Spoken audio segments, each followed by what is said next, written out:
Olá, seja bem-vindo a mais um culto online da Igreja Batista Paulistana. Nosso desejo é anunciar a Cristo, a maior bênção que alguém pode ter nessa vida e em tempos difíceis como os atuais. Quem disse que para ter comunhão é preciso estar perto? Podemos ser instrumentos de Deus de união e esperança onde quer que estejamos. Basta ouvir a voz de Deus. Está disposto a ser seus pés e mãos neste mundo. Por isso, não hesite em nos procurar para uma oração, suporte ou palavra de conforto. As portas podem estar fechadas, mas nós não. As portas podem estar fechadas, mas nós não. Lembre-se, as portas podem estar fechadas, mas nós não. As portas podem estar fechadas, mas nós não. As portas podem estar fechadas, mas nós não. As portas podem estar fechadas, mas nós não. Lembre-se, as portas podem estar fechadas, mas nós não. Lembrem-se, as portas podem estar fechadas, mas nós não. Um bom culto e que Deus abençoe a sua família.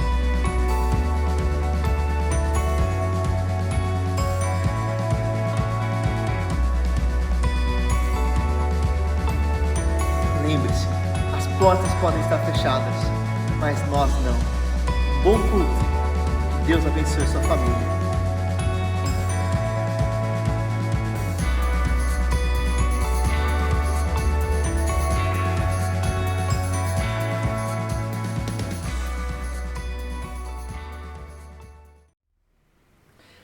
Olá, queridos irmãos, bom dia, meus amados irmãos, bom dia para você que nos visita, que foi alcançado por esta mensagem, por este vídeo, que chegou aí até a sua casa. Que a graça e a paz do Senhor Jesus esteja poderosamente sobre a sua vida, sobre a sua família, sobre a sua casa. Você está feliz? Então, se você está conectado aqui comigo, com a gente, né? Lembre-se, as portas podem estar fechadas, mas nós não, né? E que bom, porque eu e você estamos aqui conectados juntos para adorarmos a Deus. Se você está ao vivo agora com a gente, comente aí no nosso bate-papo no YouTube, diga aí bom dia, irmãos, fale bom dia para quem está aí presente, diga aí bom dia para quem está assistindo, quem está conectado com a gente, né? E que Deus abençoe a todos nesta hora. Eu quero convidá-lo a, junto com seus familiares que estiverem presentes aí com você, ou você que está sozinho, eu quero convidá-los agora a termos um tempo de adoração ao Senhor e a nos concentrarmos em ouvirmos a voz de Deus e a o adorar, né? Que o Espírito de Deus fale ao seu coração e que nada venha roubar este momento de ouvirmos ao Senhor e de cantarmos, orarmos e adorarmos ao Senhor Jesus. Vamos orar juntos pedindo para que o Senhor conduza esse momento de culto ao Senhor Jesus, né? Por enquanto ainda online, mas em breve nós estaremos aí todos juntos, né? Aqui presencialmente, aqui na sede da Igreja Batista Paulistana. Em breve, aguardem, nessa semana ainda teremos mais informações e todos vão receber mais informações sobre o nosso possível retorno aos cultos presenciais. Enquanto isso, vamos orar ao Senhor e agradecer por mais um domingo, mais um dia que o Senhor nos deu. Ore aí comigo. Pai, obrigado pela Tua presença, obrigado pelo privilégio de cultuarmos ao Senhor, ainda Deus que online, obrigado pela tecnologia, obrigado pelas equipes que estão trabalhando, equipes de comunicação, de mídias, de louvor, de música, os hinos, coral, ó Deus, a recepção, os líderes de pequenos grupos multiplicadores que estão acolhendo visitantes, obrigado Deus pelo esforço, ó Deus, conjunto para que pudéssemos hoje ter esse momento de culto e assim glorificarmos o Teu nome. Pai, todos aqui, todos são, ó Pai, protagonistas, e o Senhor é o nosso único público. Nós estamos cultuando a Ti, ó Deus. O nosso culto é para o Senhor e queremos, ó Pai, que o Senhor receba a nossa adoração, que o Senhor seja glorificado. Por isso, conduz cada pessoa que está aqui orando comigo nas suas casas, conduza-os a um tempo de culto e de adoração ao Senhor. Pai amado, leva-nos à Tua presença, que seja algo sagrado diante de Ti, para a honra e glória do Teu nome. Obrigado por este momento, Pai. Oramos pedindo para que o Senhor abra os nossos ouvidos espirituais para ouvirmos a Tua voz, os nossos olhos para Te ver. Fala conosco, transforma-nos e que seja uma mensagem cortante como uma espada que penetra ao fundo do nosso coração e que fala, ó Deus, de forma transformadora com cada um de nós. Fala conosco, nós oramos e Te agradecemos em nome de Jesus e para a Tua glória. Amém, Pai. Diga aí amém, escreva aí no bate-papo amém, né? E coloca aí hashtag as portas podem estar fechadas, mas nós não, né? Então que Deus abençoe a sua vida e vamos agora aos momentos de cânticos e de hino ao Senhor.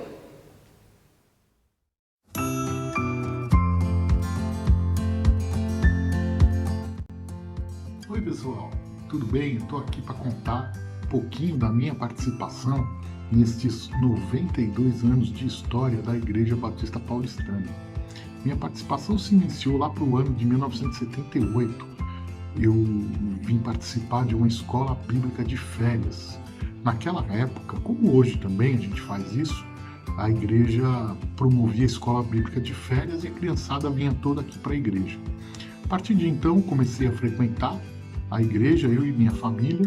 Em 1981 eu fui batizado aqui na igreja. Aí em 1995 eu me casei aqui na igreja com uma membro aqui da igreja também. Depois nós tivemos 2 filhos, eles foram apresentados aqui na igreja e foram batizados também na igreja. Nossa família participou ativamente, eu particularmente comecei a ajudar na tesouraria, participando das várias diretorias que nós tivemos desde 1999. Fui consagrado diácono em 2006 e desde então venho trabalhando e ajudando no que for preciso aqui na igreja. Essa foi a minha participação nesses 92 anos de história. Um abraço a todos vocês.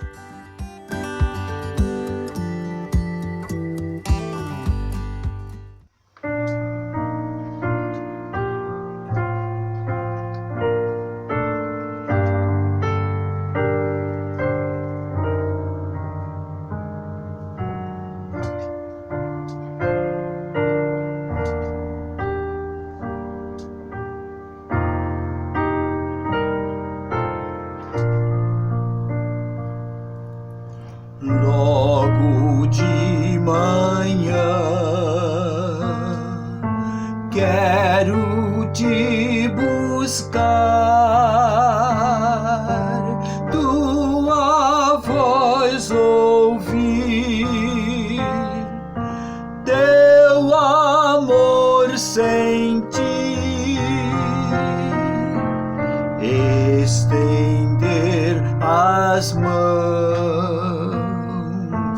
para te louvar, derramar meu coração sobre o teu altar, pois tu sabes bem tudo quanto há em mim, que vou te seguir e te amar até o fim.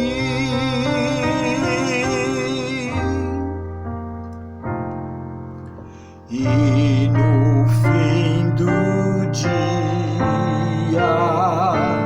quando o sol se for, te adorarei, te darei louvor, mesmo escura a noite, brilha a tua luz, e em teus braços eu descanso, meu Senhor Jesus.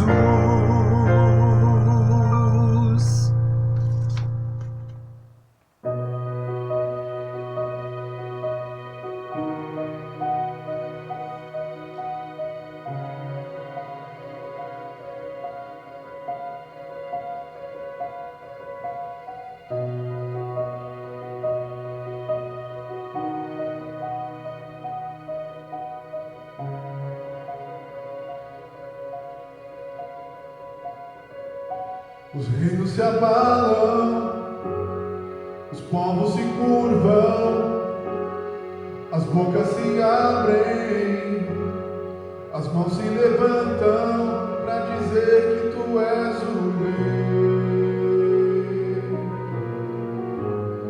para dizer que tu és o Senhor.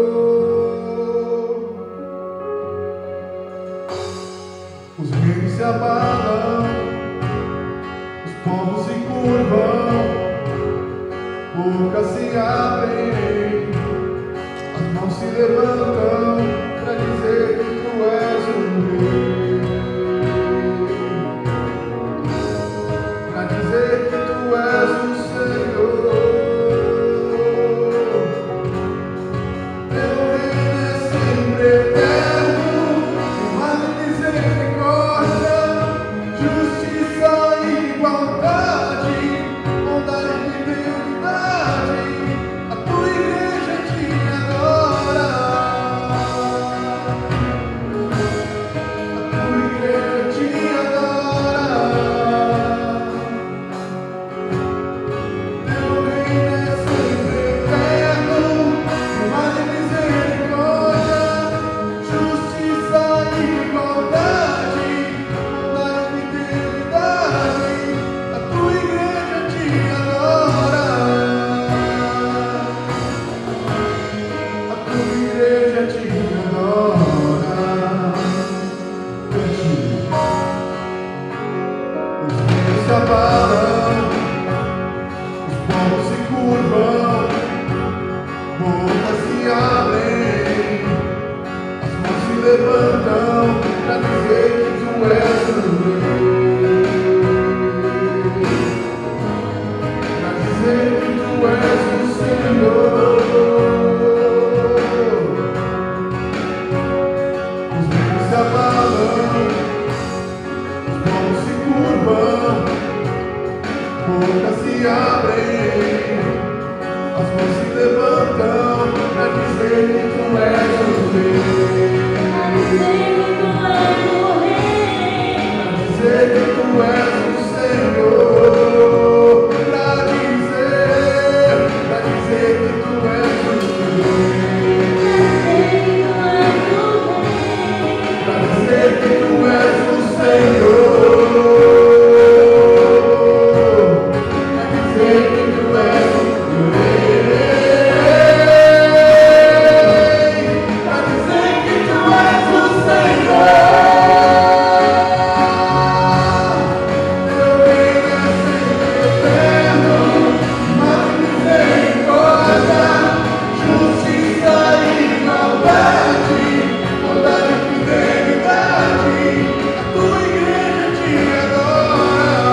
te adorar.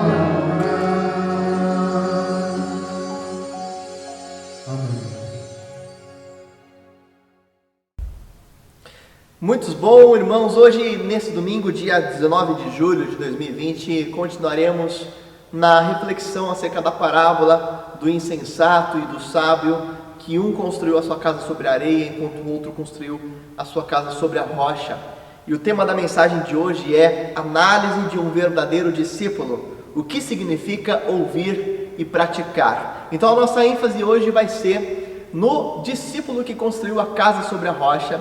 E o grande diferencial que Jesus traz sobre aquele que construiu a casa sobre a rocha são os alicerces que ele coloca, e também é o fato de que ele é aquele que ouve e pratica as palavras do Senhor Jesus.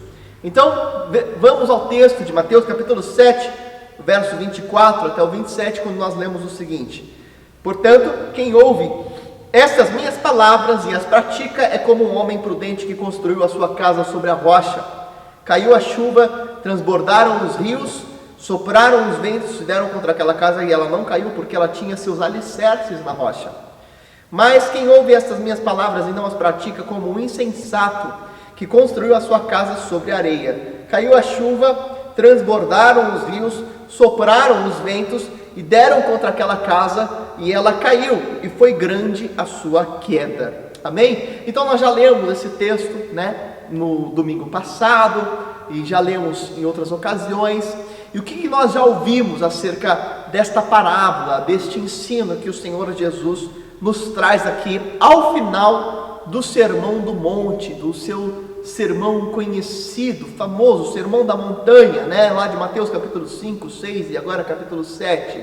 Então Jesus traz este ensino como uma conclusão, como um desfecho ao final daquele belo sermão em que ele evidencia as características do ser do verdadeiro discípulo. Então o Sermão do Monte tem como ênfase demonstrar quem é o verdadeiro discípulo em contraste com o falso crente, com o hipócrita, com aquele que é um autoenganador, um hipócrita inconsciente, não apenas quem engana os outros, mas quem engana a si mesmo.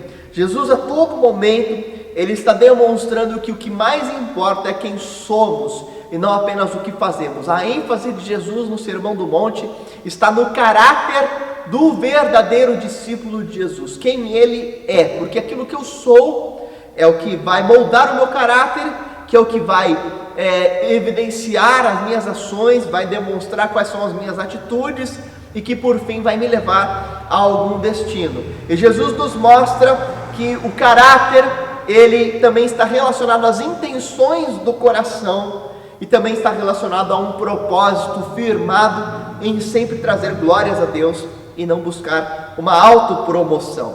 Esse propósito bem estabelecido em glorificar a Deus, em ter um caráter transformado segundo a imagem de Jesus, é o que seria a distinção principal do verdadeiro discípulo, e por isso nós entendemos que são os alicerces daquele que constrói a casa sobre a rocha.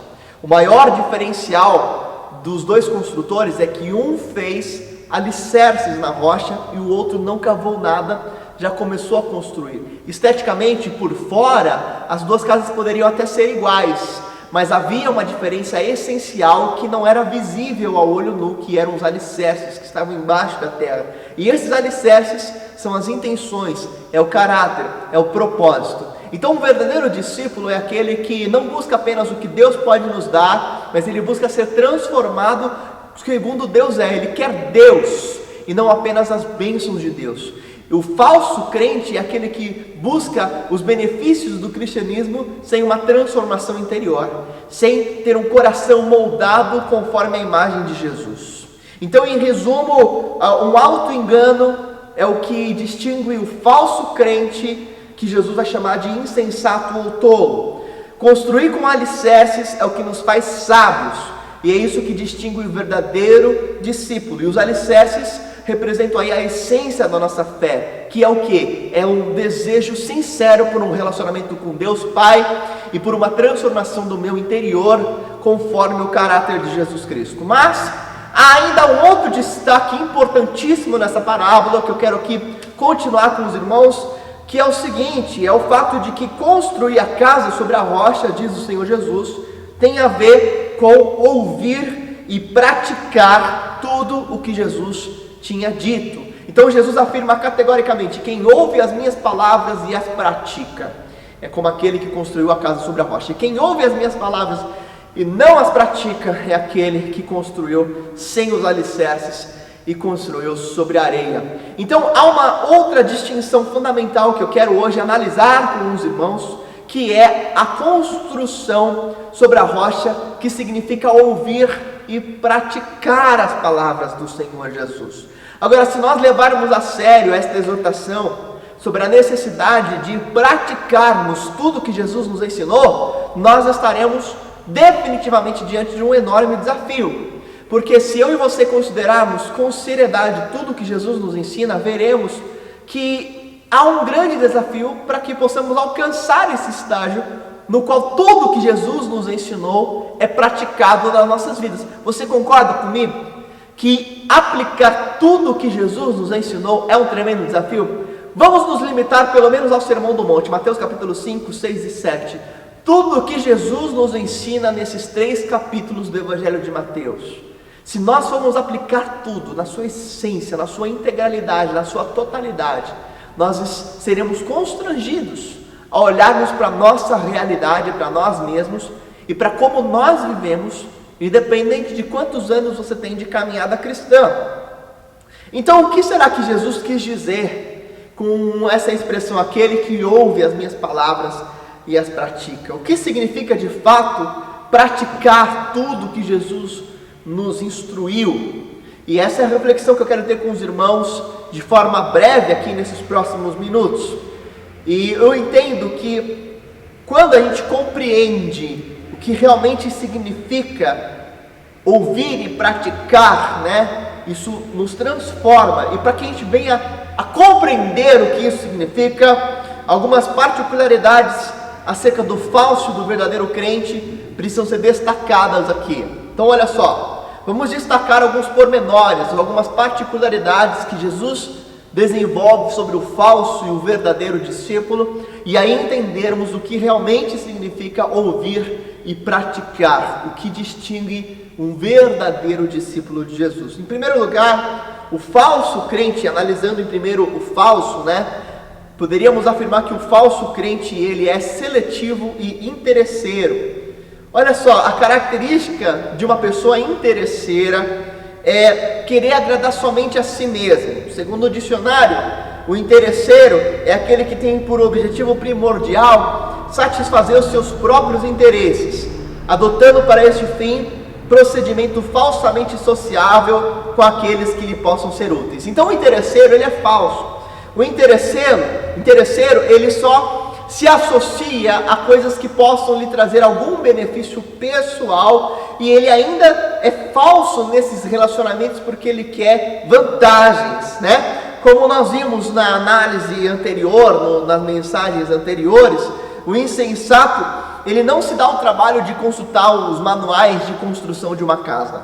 Ele vai e já começa a construir diretamente, Ele tenta construir por si só, porque ele acredita que buscar sabedoria, buscar conhecimento, buscar informação é algo desnecessário para ele. Ele é pragmático, mas ele é estúpido. Ele já quer começar a construir, e ele ignora a necessidade de sabedoria. O falso crente, ele faz a mesma coisa que esse insensato no pragmatismo e na insensatez da construção da casa, porque o falso crente não se dá o trabalho de conhecer e de compreender todo o conteúdo das Escrituras. Ou seja, o falso cristão é aquele que ele seleciona alguns trechos da palavra conforme são benéficas para ele, mas ele descarta tudo aquilo que ele não considera benéfico para ele, Tudo aquilo que é algum tipo de exortação, de advertência, de juízo, ele fala assim: não, isso aqui não é para mim não, o que é para mim é as bênçãos de Deus. Ele só quer a caixinha de promessa. Você já viu caixinha de promessa? A caixinha de promessa, qualquer papelzinho que você pega lá, tem uma palavra boa. Boa esta palavra. Uau, você olha, Deus é contigo, ei, você vai vencer e nada vai te faltar, etc. Só que a Bíblia, meus irmãos, tem diversos tipos de promessas, inclusive profecias que se referem a uma exortação de arrependimento, de transformação, de juízo, de ira de Deus, de mudança do coração. Por exemplo, todo mundo ama o texto de João capítulo 3, verso 16. Como é que diz João 3,16? Porque Deus o quê? Deus amou o mundo, né? De tal maneira que deu o seu único Filho, para que todo ser que nele crê não pereça, mas tenha vida eterna. E todo mundo gosta desse versículo porque ele é verdadeiro e porque ele fala que Deus nos ama, que Deus amou profundamente o mundo, que Deus tem um amor imensurável, aleluia. Mas o falso crente, ele ama João 3,16, mas ele descarta João 3,36. O que diz João 3,36? Diz o seguinte, que quem rejeita o Filho não verá a vida, mas a ira de Deus permanece sobre ele.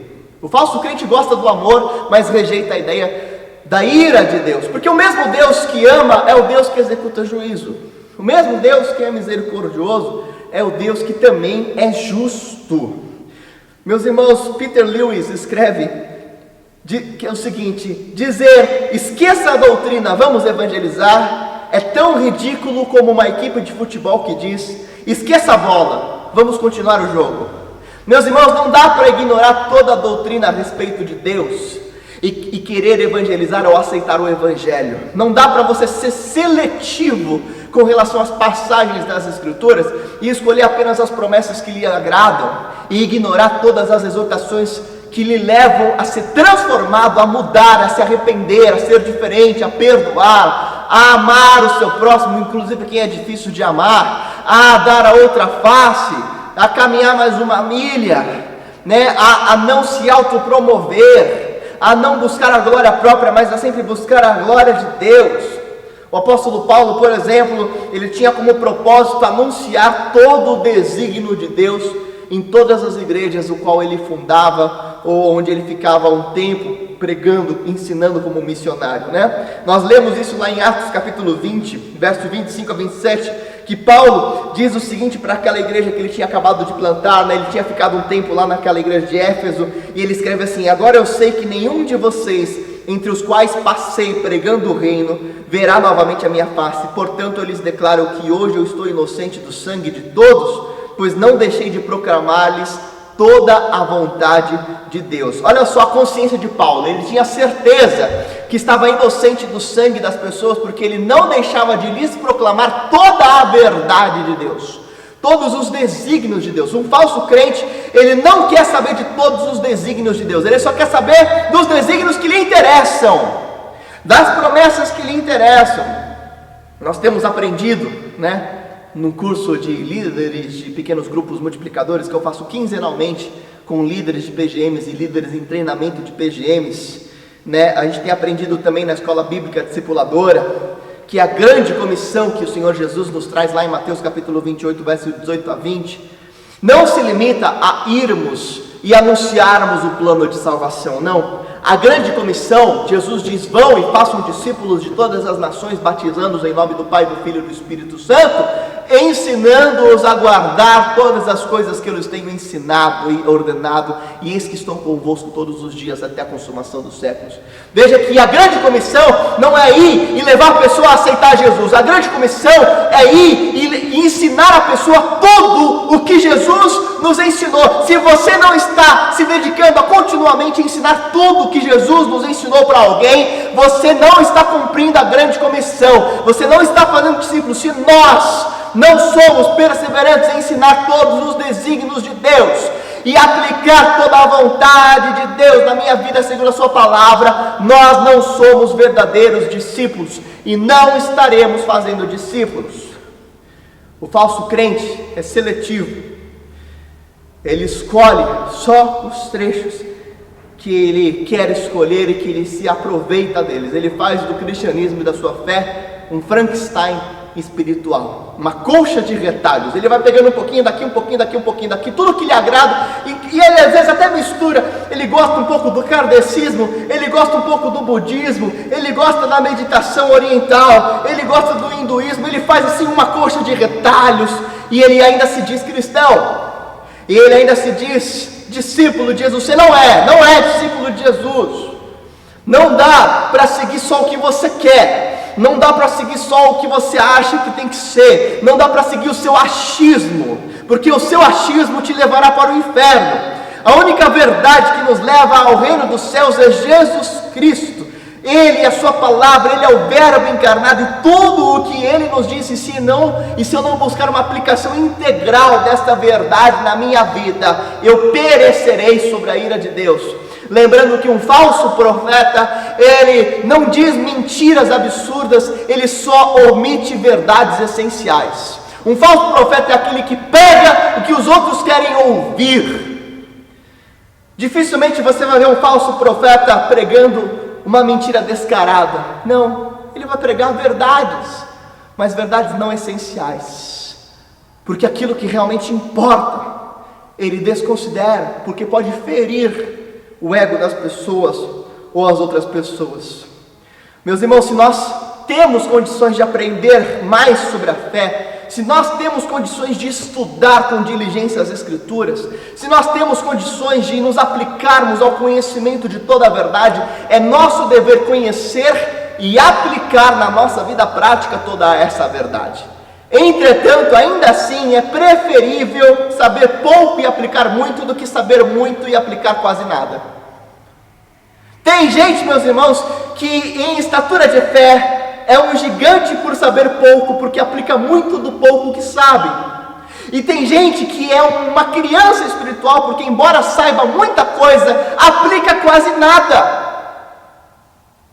Eu me lembro de forma muito vívida, dos cristãos que vivem em regiões de alta perseguição religiosa. Eu me lembro de um missionário que esteve aqui no nosso púlpito, na nossa igreja, missionário na Coreia do Norte, considerado o país mais fechado para o evangelho do mundo. E ele relatou um testemunho que nunca saiu do meu coração. Ele disse que conheceu um cristão norte-coreano que não sabia nada de conteúdo teológico doutrinado das Escrituras, porque ele não tinha uma Bíblia impressa. Os norte-coreanos não têm Bíblias impressas, muito menos curso de teologia, muito menos youtubers falando sobre Bíblia para eles. Não tem escola bíblica, eles não têm nem um conteúdo inteiro do Evangelho. Aquele norte-coreano cristão, ele tinha apenas uma porção do Evangelho, ele tinha decorado o Pai Nosso. É o que ele sabia do Evangelho, ele sabia o Pai Nosso. E ele sabia outras duas coisas, que como cristão ele tinha que ser batizado e celebrar a ceia. E quando ele encontrou aquele missionário, ele ficou tão feliz, porque pela primeira vez ele poderia obedecer a Jesus naquilo que ele sabia que tinha que fazer. Ele poderia ser batizado por um outro cristão. E ele implorou para aquele missionário: por favor, me batiza, porque eu quero obedecer a Jesus. E o segundo maior desejo daquele norte-coreano era celebrar a ceia, porque ele nunca tinha celebrado a ceia na vida dele. E ele não sabia muita coisa sobre o Evangelho, mas o pouco que ele sabia, ele queria aplicar intensamente, integralmente, ele queria viver com tudo. Meus irmãos, e aí a gente deve se questionar: será que aquele norte-coreano que estava sofrendo o risco de ser preso, de ser morto por causa da sua fé, não sabia quase nada? Será que ele era um verdadeiro discípulo? Será que ele era um gigante na fé? Ou será que ele era uma criança espiritual? A alegria daquele simples cristão que mal conhecia as Escrituras em obedecer com integralidade o pouco que sabia, nos constrange, nos move. E a pergunta que temos que fazer é: nós praticamos tudo o que sabemos? Nós aplicamos todo o conteúdo das Escrituras, que temos acesso, que ouvimos nas mensagens, nas escolas bíblicas? Nós aplicamos? A gente quer saber todos os pormenores da escatologia, a gente quer saber todos os pormenores, da teologia, mas do propósito da vida, e como isso está sendo aplicável, como isso está transformando, impactando o teu dia a dia, o teu viver, como isso está te fazendo alguém que entrega tudo para Jesus, que o adora com todo o coração, que tem disposição para morrer por Ele. Enquanto existem cristãos com acesso ao conteúdo completo do Evangelho, mas seletivos por causa de uma carnalidade pessoal, há outros que assumem com integralidade tudo o que sabem e evidenciam assim verdadeiro cristianismo. Há um outro pormenor, uma outra característica importante a ser destacada. Em segundo lugar, é que o verdadeiro discípulo transparece a fé em todo o seu ser. Ele evidencia o que crê e não apenas ele evidencia que conhece a sã doutrina. Ele evidencia a fé na sua forma de viver. Como Jesus afirmou, o verdadeiro discípulo é aquele que faz a vontade do Pai que está nos céus, lá em Mateus capítulo 7, verso 21. Agora, um destaque importante é que isso não significa que o verdadeiro discípulo é aquele que se apoia na justificação pelas obras. Ele não é salvo pelo que ele faz, ele não é salvo por obedecer, ele é salvo pela graça, mas a evidência da graça na vida dele é a obediência. A obediência é a evidência da fé que ele já tem. A proposta de Jesus não é uma intenção de impor sobre nós uma perfeição impecável, porque se fosse assim, no mundo inteiro não existiria um único cristão, nem no passado nem no presente. Se a proposta de Jesus fosse ser perfeito de forma impecável em tudo que eu faço, então ninguém seria salvo, ninguém seria cristão. O próprio apóstolo Paulo escreve em Romanos 3:23, todos pecaram e estão destituídos da glória de Deus. O apóstolo João escreve em 1 João capítulo 1, verso 10, se afirmarmos que não temos cometido pecado, fazemos de Deus um mentiroso, e a sua palavra não está em nós. Então o que Jesus quis dizer? Jesus quis dizer o que Tiago escreveu na sua epístola, lá em Tiago capítulo 2, verso 26, assim como o corpo sem espírito está morto, também a fé sem obras está morta. O que Jesus estava intencionando aqui é nos demonstrar que o verdadeiro discípulo, aquele que realmente foi alvo da graça de Deus e que tem fé salvadora, é aquele que vai evidenciar esta fé. A verdadeira fé sempre se manifesta na vida. A fé manifesta-se tanto na pessoa de modo geral, como naquilo que ela diz e faz. Na prática, meus irmãos, significa ter Jesus de fato como Senhor e não apenas o chamar de Senhor. Jesus afirmou, nem todo aquele que diz Senhor, Senhor entrará no reino dos céus. Porque tem muita gente que reconhece que Jesus é Senhor, mas não o tem como Senhor absoluto em seu viver. É válido lembrar aos irmãos que aqui na exegese do termo Senhor, do grego Kyrios, o judeu, ele assumia que Kyrios era apenas Deus.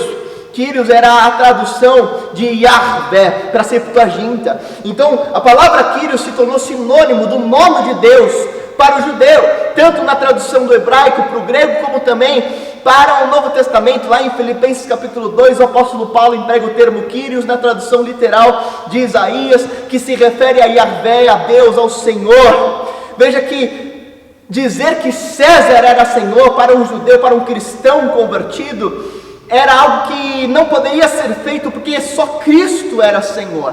E quando Paulo diz assim em Romanos capítulo 10, verso 9, se você com a tua boca confessar que Cristo é o Senhor, será salvo, não significa apenas dizer palavras mágicas, Jesus, eu te tenho como Senhor. Significa aplicar esta verdade de que você está pronto a morrer por Cristo e a ser escravo voluntário de Cristo e a obedecê-lo em tudo que Ele te pedir. Meus irmãos, quando nós afirmamos crer que Jesus Cristo é o nosso Senhor, eu estou rejeitando qualquer idolatria a mim mesmo, aos outros, qualquer subserviência a qualquer outra vontade, carnalidade, objetivos e propósitos, dinheiro, carreira. Nada neste mundo é maior do que a minha submissão total a Jesus Cristo. Meus queridos irmãos, crentes nominais não conseguem viver sobre o senhorio de Cristo. Eles ouvem a mensagem, eles acham bonita a mensagem, eles admiram a mensagem, mas não aplicam, não vivem, se esquecem. Tem gente que vem aqui, ouve a mensagem, sai do culto, já esqueceu tudo o que ouviu. A pessoa consegue esquecer a mensagem. A partir do momento que ela levanta e sai, vai para a porta, ela já não lembra. Ela repara em qualquer outra coisa, ela repara na roupa, ela repara na decoração, ela repara em qualquer outra coisa, mas a mensagem, ela não lembra mais. Sabe por quê, meus irmãos? Porque acha bonito o Evangelho, acha bonito chamar Jesus de Senhor, mas não tem uma submissão completa ao senhorio de Jesus Cristo. Agora, em terceiro lugar, eu quero dizer aos irmãos que o verdadeiro discípulo, ele é transformado diante de uma confrontação bíblica. Olha só, a terceira forma de nós distinguirmos o verdadeiro discípulo do falso é entendermos qual é a reação que nós temos diante de uma exortação na palavra de Deus. Porque a reação que você tem, a sua resposta instintiva, né, evidencia o que você realmente pensa, o que você realmente é. Se a nossa reação diante de palavras como essas do Sermão do Monte, elas demonstram, se a nossa reação for de algum tipo de ressentimento, algum tipo de tentativa de ajuste das palavras de Jesus, né? Se a nossa reação for entender que Jesus nos ensina aqui nessas palavras do Sermão do Monte, não exprimem realmente o que Deus quis dizer, e não expressam o cristianismo que eu quero conceber para mim mesmo, é um sinal de que possivelmente não há autenticidade de fé nos nossos corações. O verdadeiro discípulo, ele é confrontado pela inteireza do ensino bíblico. Ele permite que a palavra de Deus lhe corte. Ele permite com que Deus sonde o seu coração, aponte os seus erros, os seus pecados, aquilo que precisa ser mudado. E ele reconhece quem ele realmente é, que ele é pecador, que ele precisa mudar, que ele precisa ser diferente. A palavra de Deus diz, Hebreus 4:12, é como uma espada que corta, que penetra, que sonda, que discerne os nossos intentos do coração. O verdadeiro discípulo não tem medo da disciplina das Escrituras, como o próprio autor de Hebreus escreve também lá em Hebreus capítulo 12, verso 11. Ele se alegra com a disciplina, porque ele sabe que mesmo que ela não seja agradável, a exortação não é agradável. Mas o verdadeiro discípulo tem sede de ser exortado. Ele sabe que precisa crescer, ele sabe que precisa mudar, ele tem consciência e ele quer amadurecer na fé. O crente falso fica impaciente diante da exortação. Tem gente que fala assim, esse pastor só dá bronca, só exorta. Meus irmãos, toda vez que eu leio a Bíblia, Deus fala comigo de uma forma a rasgar meu coração. Quando a pessoa ela não está interessada no verdadeiro cristianismo, ela fica impaciente com a exortação. Ela se ressente quando ela é levada a um autoexame. Ela odeia ser perscrutada, porque perscrutar o próprio coração, sondar o próprio coração gera inquietação. A pessoa ela não admite, ela não sabe lidar com a ideia do reconhecimento dos próprios pecados e das próprias falhas.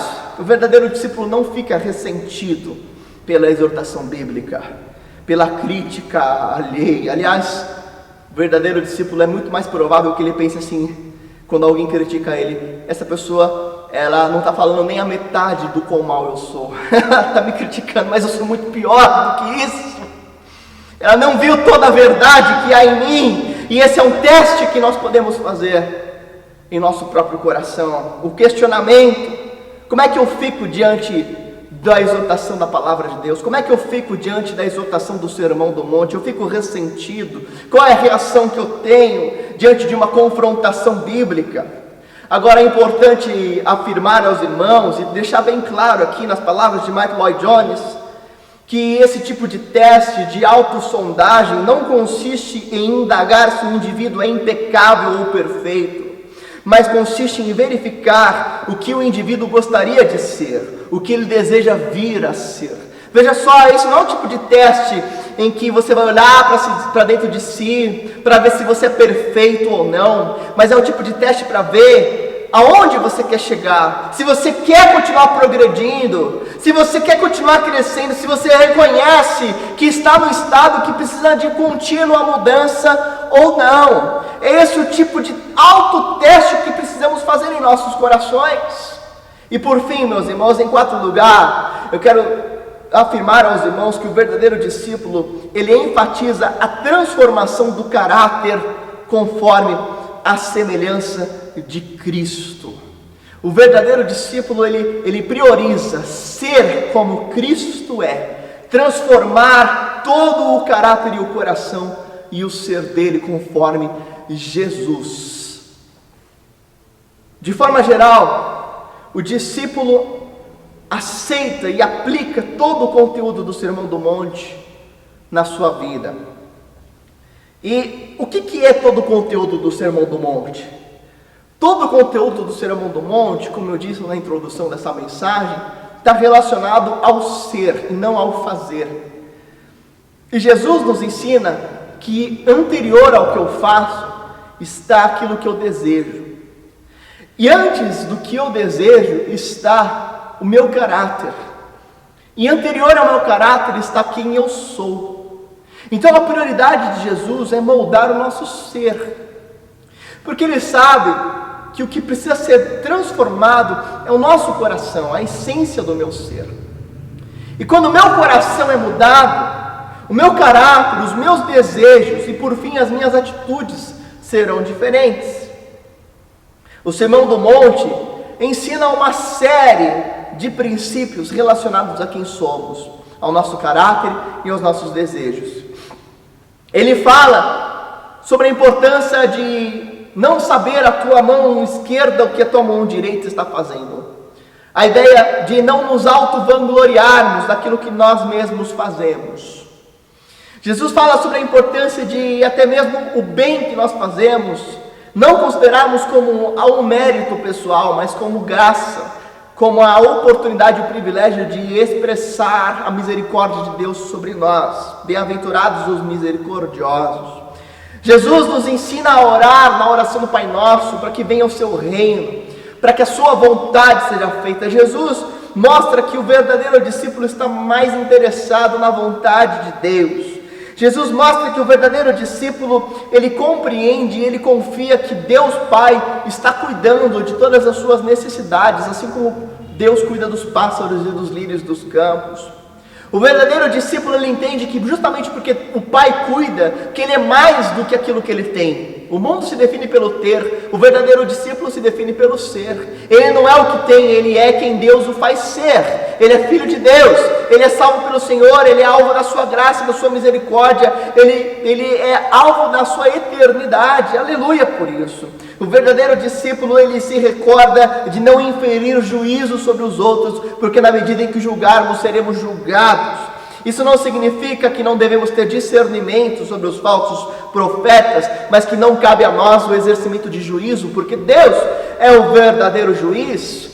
O verdadeiro discípulo, ele faz pelo outro o que ele gostaria que fizesse por ele. Ele não simplesmente se omite de fazer o que ele não gostaria que fizessem, ele é proativo, ele faz o que gostaria que fizessem, porque esta é a verdadeira lei. Você rompe com um sistema viciado no mal quando você começa a agir diferente e não simplesmente a deixar de fazer o que é errado. Você precisa fazer o que é certo. O verdadeiro discípulo reconhece a sua própria incapacidade para agir perfeitamente e por isso ele persevera, ele pede, ele busca, ele bate a porta até encontrar, porque ele entende que o Espírito Santo o auxilia na sua fraqueza, como Jesus ensina em Mateus capítulo 7, versos 7 a 10. Aleluia! O verdadeiro discípulo, por isso mesmo, ele tem fome e tem sede de justiça. O que é a ideia de ter fome e sede de justiça? É a ideia de que você tem que estar sempre insaciável pela necessidade da justificação e de manifestar a justiça de Deus.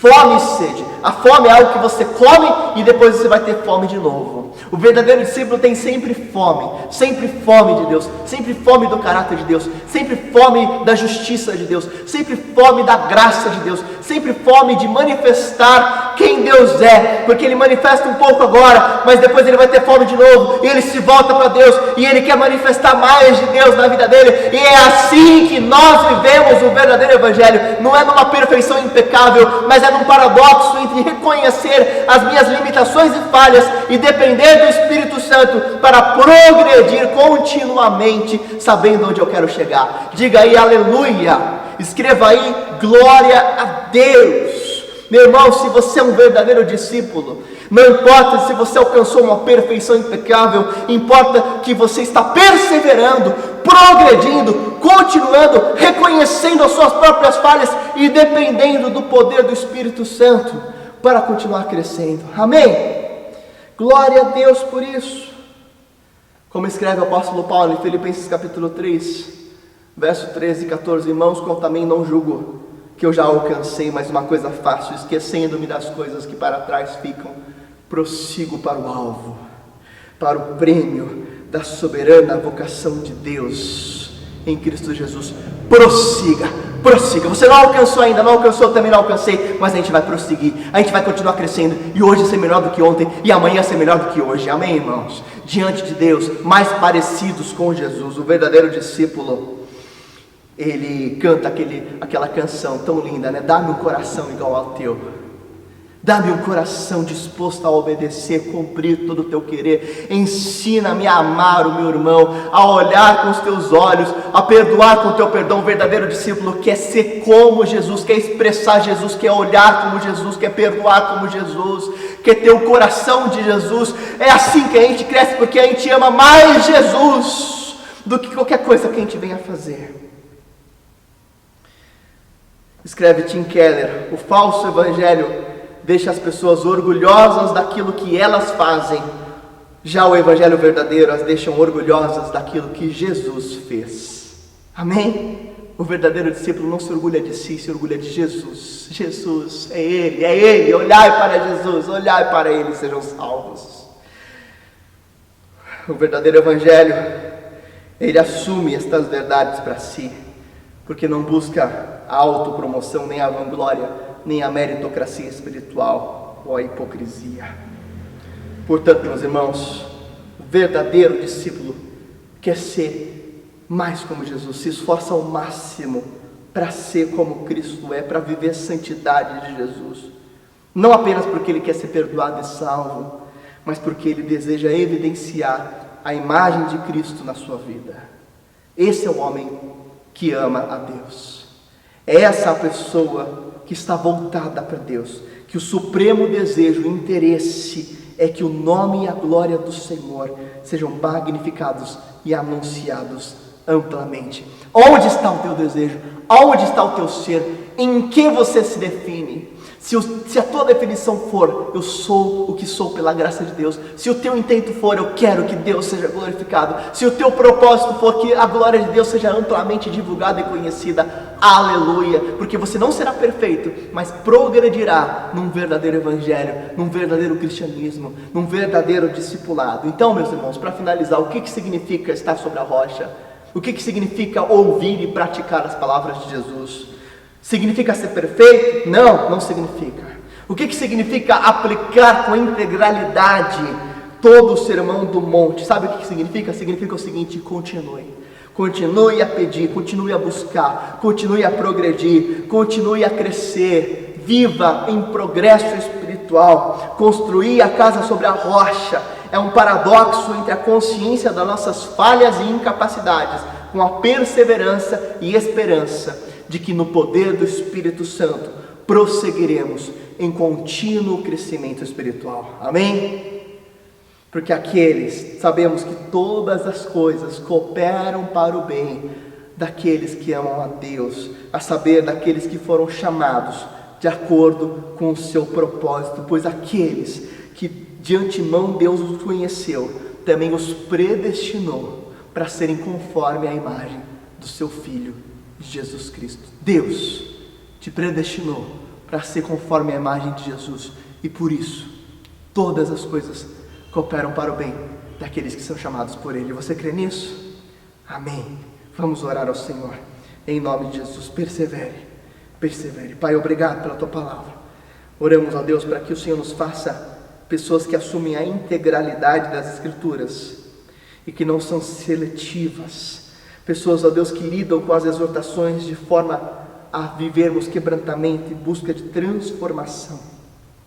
Oramos, ó Deus, para que o Senhor nos faça pessoas que querem mais da Tua pessoa, do Teu caráter, de quem Tu és, ó Deus, e não meramente das bênçãos divinas. Nós queremos, ó Deus, mais de Ti, Senhor. Oramos, ó Pai, em nome de Jesus, para que o Senhor nos faça verdadeiros escravos Teus, submissos voluntariamente à Tua vontade, porque Tu és verdadeiramente o nosso Senhor. Oramos, ó Pai, em nome de Jesus, para que o Senhor nos transforme a cada exortação e cada palavra. Oramos, ó Deus, para que o Senhor nos ajude, ó Pai, a darmos o nosso máximo para sermos como Cristo e evidenciarmos Cristo, agora e para sempre, Deus, enquanto nós vivermos, que possamos, ó Deus, mostrar a Tua santidade, a Tua glória. Santificado seja o Teu nome em nós, em nome de Jesus, amém. Diga aí, amém. Louvado seja o nome de Jesus. Se você conhece alguém que precisa também dessas palavras, né? Você deve conhecer alguém, lembre-se delas nessa hora, ore por elas. Se desejar, compartilhe essa mensagem e curta aí o nosso vídeo, e que Deus o abençoe em nome de Jesus.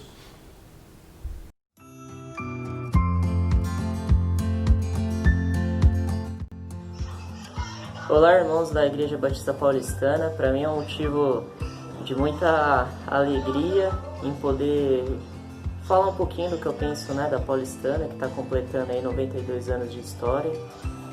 Então, estou muito feliz. A Paulistana foi a igreja que me abriu as portas, onde eu conheci aí meus melhores amigos que eu tenho até hoje. Foi através de um projeto da Paulistana, né, lá no abrigo com as crianças, que eu conheci a minha esposa também. Então, e tantos amigos que eu tenho lá, todo o carinho que o pastor Alex teve comigo no começo, né, também do ministério dele na Paulistana. Eu sou um dos primeiros que foi batizado por ele aí na igreja. Então, eu sempre vou levar a Paulistana no meu coração, né? Então, são motivos de muita alegria. A Paulistana vai estar sempre marcada na minha história, de tudo que a igreja abriu as portas para mim, né? Parabéns, Paulistana!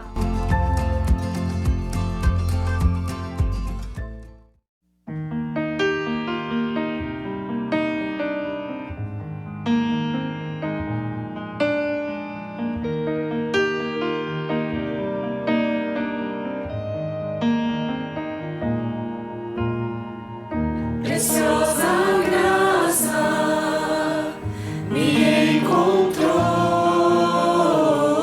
precioso amor.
Aleluia por esse tempo de adoração, Senhor Jesus, como nós somos tocados pelos hinos, né? Louvado seja o nome do Senhor Jesus, pelos cânticos, pela nossa equipe de louvor, a nossa equipe de música. Aleluia por isso, né? Então, meus queridos irmãos, inclusive eu quero convidá-los, né, a participar do nosso coral. Todas as segundas-feiras, às 20 horas, você pode enviar um e-mail para coral@ibpaulistana.com.br para participar das reuniões online, né? E a gente vai ter apresentação todas as ceias, também cantatas, eventos especiais. Vai ser uma bênção, tá certo? Eu quero dizer um parabéns, um feliz aniversário para os nossos aniversariantes dessa semana. Amanhã, dia 20 de julho, faz aniversário a irmã Zauri. Parabéns, querida irmã Zauri, que há tantos anos congrega aqui entre nós. A irmã, uma bênção. Parabéns também no dia 22 para a irmã Esmeralda. Que Deus a abençoe e guarde, a fortaleça, querida irmã Esmeralda, pelo seu aniversário. Parabéns. Dia 24, aniversário do nosso querido irmão Jaime, tão dedicado aqui na obra do Senhor. Obrigado, irmão Jaime, pelo seu serviço de excelência. Também no dia 24 faz aniversário a irmã Sônia Henrique Fonseca. Parabéns, irmã Sônia. E no dia 25 de julho faz aniversário o pastor Eliel Faria. Parabéns, pastor Eliel, que Deus o abençoe e guarde e o direcione. Estamos em mês de celebração do aniversário da igreja, são 92 anos. E a gente está recolhendo depoimentos dos irmãos que fazem parte dessa história. Então você provavelmente foi contatado ou pelos WhatsApps, nós enviamos comunicados pelos WhatsApps, e eu faço aqui um comunicado para você que quer gravar um vídeo.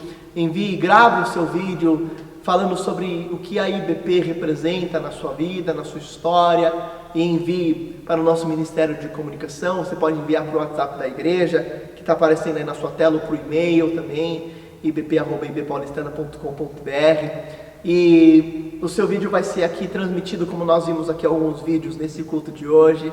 E a gente quer transmitir o seu vídeo também para dizer parabéns para a Igreja Batista Paulistana. E nós teremos a festa da colheita em agosto, festa da colheita drive-thru. Então olha só, a gente vai receber encomendas, né? Vamos fazer kits e você vai poder encomendar pelo telefone, e nós vamos fazer delivery, ou você vai vir buscar aqui drive-thru. Olha que maravilha! Então nós vamos ter equipes que vão entregar no seu carro, paramentados, né? E vamos ter equipes que vão entregar na sua casa. Então faça aí o delivery e o drive-thru, festa da colheita, Igreja Batista Paulistana, e todo o valor arrecadado ele vai para os nossos projetos ministeriais, projetos aqui que visam alcançarmos os nossos objetivos estratégicos como igreja, sermos uma igreja contextualizada, uma igreja que está visível no bairro, uma igreja que realiza projetos de relevância social, uma igreja que evangeliza, uma igreja que faz atividades discipuladoras com as crianças e tantos outros projetos. Nós começamos uma campanha de apoio emergencial a famílias em vulnerabilidade, em parceria com o Movimento Viver, da Junta de Missões Nacionais. O Movimento Viver é um movimento de combate, né, ao uso de drogas, de que busca aí, impedir o uso de drogas por crianças e adolescentes na região central da cidade de São Paulo. E agora o Movimento Viver, nesse tempo de pandemia, está distribuindo alimentos. Então, se você puder, doe alimentos aqui na nossa igreja, né? Arroz, feijão, farinha de mandioca, macarrão, espaguete, macarrão parafuso, molho de tomate, sardinha, óleo, café, achocolatado, leite, açúcar ou sal. Você pode doar 1 quilo desses alimentos aqui na nossa igreja, de segunda a sexta em horário comercial, tá certo? E nós vamos montar cestas básicas e entregar para famílias que estão agora em maior vulnerabilidade, famílias que estão aí em grande crise nesse momento, junto com a Junta de Missões Nacionais, que é a nossa junta missionária. Então faça parte dessa campanha emergencial, se você puder, doe, né? Nós recomeçamos também o programa de atendimento psicoterápico nesse mês na nossa igreja. E o que é o programa de atendimento psicoterápico? É um programa em que nós atendemos aí pessoas da nossa comunidade, do nosso entorno, né, através de uma abordagem de psicoterapia breve, tá certo? Com números de sessões pré-determinadas logo no início e conforme a necessidade de cada paciente. Nós temos apenas 4 vagas e uma triagem inicial é necessária. Há um custo solidário e o valor ele é revertido para as obras missionárias da Igreja Batista Paulistana. Se você quiser agendar ou fazer parte da triagem ou indicar alguém, envia um e-mail por e-mail que está aparecendo aí na sua tela, ou envia um WhatsApp para o nosso número que está aparecendo aí na sua tela. E se você puder ofertar para a obra missionária, continue a contribuir nesse momento online, faça a sua oferta, ou venha aqui na secretaria entregar o seu dízimo, a sua oferta de adoração para missões ao Senhor Jesus Cristo, como bons mordomos de Deus. Deus, Ele abre as portas daqueles que são bons administradores. E quando a gente prioriza o reino de Deus e a sua justiça, quando a gente prioriza o investimento no reino de Deus, meus irmãos, nós nos tornamos sábios e nós fazemos investimentos para a eternidade, onde a traça não come e o ladrão não rouba. Então, se você quer ser sábio nessa terra, se você quer ser um bom mordomo do que Deus tem te dado, priorize a oferta para missões, a sua entrega do seu dízimo aí na conta bancária que está aparecendo na sua tela. Com a sua oferta nós ajudamos a sustentar o Lar Batista de Crianças, a Casa AEAS, a casa que abriga pacientes que estão internados nos hospitais da região, mas não têm onde ficar, de outros estados. Então a Casa AEAS, com a sua oferta nós sustentamos missionários que estão em Roraima, nós sustentamos uma missionária na Cristolândia, a Casa de Recuperação de Dependentes Químicos. Com a sua oferta nós sustentamos nossos missionários que atuam na evangelização de muçulmanos na Ásia. Meus irmãos, as ofertas que os irmãos têm levantado, elas são multiplicadas em vidas, em discípulos, em alcance de pessoas. Meus irmãos, isso é investir na eternidade e no reino de Deus. Então faça parte disso para a glória do Senhor Jesus. Tá certo? E para a glória de Jesus, nós estamos multiplicando PGMs neste mês. 3 novos PGMs. PGM Filadélfia, PGM Ebenezer, PGM Ágape, liderados aí pela Carla, pela Darielle, pela Ana. Então, são 3 novos PGMs, novos discípulos acolhidos, e você é meu convidado, é nosso convidado. Olha, se você nunca participou de um PGM, não tenha medo, você vai ser muito, muito bem acolhido. Olha, se você precisa aí uma indicação, manda uma mensagem lá para a Andréia, para a secretaria, ela vai mandar para mim, ou manda direto para mim no meu WhatsApp, eu vou te indicar um PGM. Ou se você quiser, você mesmo entrar em contato, entra no site ibpaulistana.com.br/líderespg e você pode mandar um WhatsApp para qualquer número que está lá, para participar de um PGM online. Você vai ser muito bem-vindo, muito bem recebido, acolhido. Você vai ver o que é compartilhar. Eu sei que você tem necessidade de compartilhar, não tem? Você não está sentindo falta de compartilhar, de ser igreja, de orar com alguém, de conversar, né, de viver a comunhão, e às vezes você quer conversar sobre isso em outros ambientes que não são propícios, mas o PGM é propício para isso, para você compartilhar, para você orar uns com os outros, para você expressar, né, o que você está vivendo, para você ensinar e aprender, para você fazer discípulos. Então, não fique de fora do pequeno grupo multiplicador. Participe nessa semana, você que é membro da nossa igreja e nunca participou. Olha, participe, você vai ver como essa experiência é abençoadora na sua vida. Amém? E também participe dos nossos cultos de oração toda quarta-feira às 20 horas no nosso Facebook, facebook.com/ibpaulistana. E nós estamos recolhendo orações dos irmãos em vídeo. Está uma bênção, muitos irmãos participando. Está sempre uma grande bênção, toda quarta-feira às 8 horas. Quero também afirmar aos irmãos que estamos nos preparando para retornar aos cultos presenciais em agosto. Então prepare-se, né? Nós vamos fazer todo um protocolo de segurança para o retorno do nosso culto presencial. Não vão ser todas as atividades que vão retornar. Atividades durante a semana continuarão suspensas, e de sábado também, mas nós vamos retornar com os cultos de domingo de manhã e à noite em agosto, mas não é no primeiro domingo não, tá? Então, nós vamos liberar ainda comunicados oficiais falando a data certa e como que vai ser feito isso. Eu já aviso aos irmãos que maiores de 70 anos, nós sugerimos que não venham presencialmente, que participem nas suas casas por causa de ser uma faixa de grande risco. E nós vamos fazer aqui um grande controle de acesso, vamos seguir todos os protocolos, obrigatório uso de máscaras, tá certo? Obrigatória a higienização, não vai poder sentar um do lado do outro, então você vai receber mais informações. Não fiquem ansiosos, todos serão divulgados, todos serão comunicados, tá bom? Sobre o retorno das atividades presenciais, que deve acontecer em algum domingo de agosto. Aguardem para que vocês saibam aí mais informações. Vamos orar ao Senhor. Pai, obrigado pela tua graça, pela tua misericórdia, pelo teu amor, pelo teu perdão. Oramos para que o Senhor continue com cada um de nós e que a graça do Senhor Jesus, o amor de Deus o Pai e a comunhão com o Espírito Santo sejam com todos nós e com todo o povo de Deus espalhado pela terra. Que o Senhor te abençoe e guarde, sobre ti levante o rosto, tenha misericórdia de ti. Que o Senhor faça resplandecer o rosto sobre ti e te conceda paz. Agora e para todos sempre, em nome de Jesus, diga aí amém, amém e amém. Dê um abraço aí no irmão que está à sua direita, dê um abraço no irmão aí que está à sua esquerda, porque na câmera é invertida, e que Deus abençoe a sua vida. Eu espero vocês no PGM, no culto de oração, culto de líderes de PGMs, celebrações. Olha, uma grande bênção. Deus abençoe. Um grande abraço.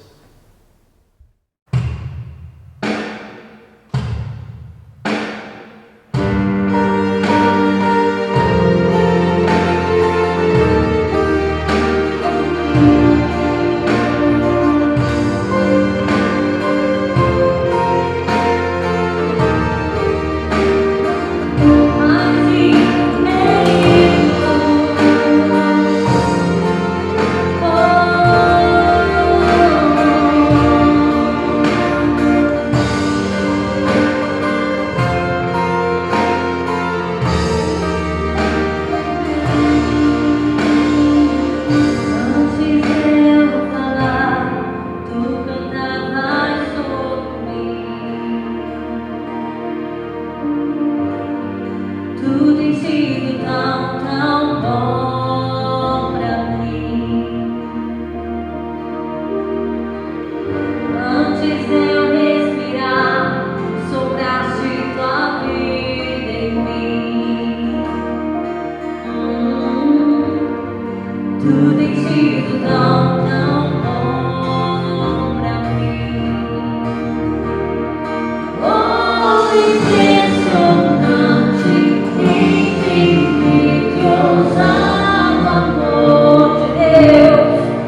derruba